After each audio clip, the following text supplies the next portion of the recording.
Hey guys, we're joining you today from a dog park in Los Angeles, California, where we're joined by Dan Dobie, creator of the documentary Please Subscribe, which is an entire documentary dedicated to YouTubers.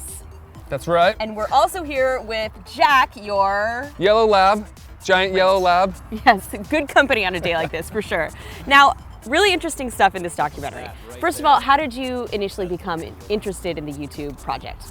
I mean, I started doing videos in kind of like 2008, and I just kind of started doing them, and all my friends would kind of ask who weren't involved in the YouTube community. They were like, what is this? Why are you doing this? This seems kind of silly, or this seems really funny. And they would try to do it, and they'd be like, oh, I'm only getting like 3 hits, and you know, one of them's my mom, and the other one's me. Like, how are you doing it? And I'm just like, you just do it because you love it. You do it, and just it kind of happens organically. And as far as how I came up with the idea with the documentary, I just kind of want to educate people and like let people know that this is a real thing. People are making money off this. This is people's full-time job, and kind of for it to be like an internal celebration for YouTubers to be like, look, this is what I do too. So yeah.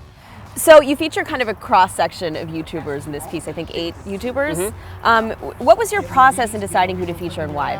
A lot of these people are my friends. I kind of just knew them either through the community or I hang out with them on a regular basis. Like the Will of DC was the first guy that I shot, and I just wanted to, I didn't really have a plan. I just kind of organically went out there and just said, hey, I'm just gonna shoot this, see what happens. And then from there we got Hannah, from there we got Grace, from there Mr. Guitar Man. And then like after I was editing some of them, I would just show the people who I wanted to feature in it and be like, hey, this is what I'm shooting, this is what it looks like, this is the story I want to tell. Do you want to be involved? And that's pretty much how it happened.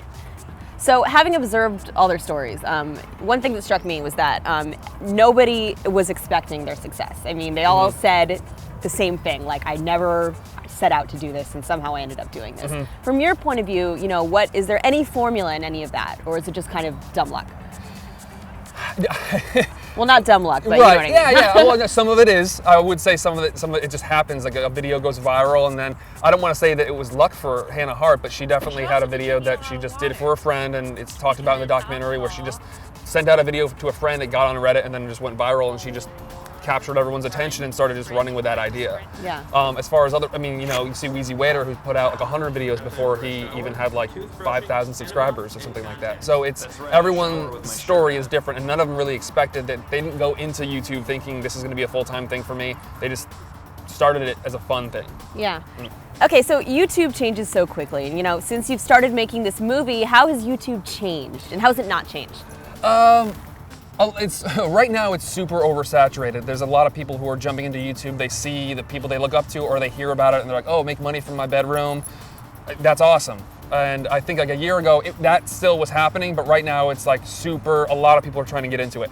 Another thing is, networks were huge a year ago, but they're even bigger now. And people ask, why didn't you feature a lot of the networks? And I'm like, that's a whole different movie in its own. I think a lot of people are now just getting sucked up by networks. I don't think that's a bad thing. But I think between just it being super oversaturated right now and the network thing, that's probably the biggest change in the last year. But that happens every year. It's just gonna get, not worse, but that number is gonna increase between networks and people, you know, subscribing and just getting into YouTube. So finally, you have kind of a unique distribution model for Please Subscribe. You want to tell us a little bit about that? Yeah, we're going with chill.com, which is, they're like an online distribution company. They're fantastic. You can buy bundles with it, which is really cool, and it's like direct to the consumer. So it's not like you're going through, well, ideally it's similar to iTunes where you can just click and buy and all that, but we just like Chill's platform so much better. You know, we went to theaters, people asked, oh, can you put this in theaters? And we're like, yeah, we tried our best, and it happened, we got the movie in theaters, but we didn't necessarily want to sell on DVD, because right off the bat, that's just a lot of overhead that you have to pay for and stuff. And eventually we will be doing DVDs, but we wanted to just, you know, the core audience of this film lives online, lives on their tablets, phones, you know, laptops, and we wanted them to be able to buy it and watch it in however way they wanted to watch it. So that's why we went with Chill. All right, well, really interesting stuff. Thank you so much for talking to us. I also wanted to mention that Dan has the sweetest portrait I've ever seen of himself in his home, so I got a big kick out of that. So thanks again for joining us, Dan and Jack. For TFM, this is Annie.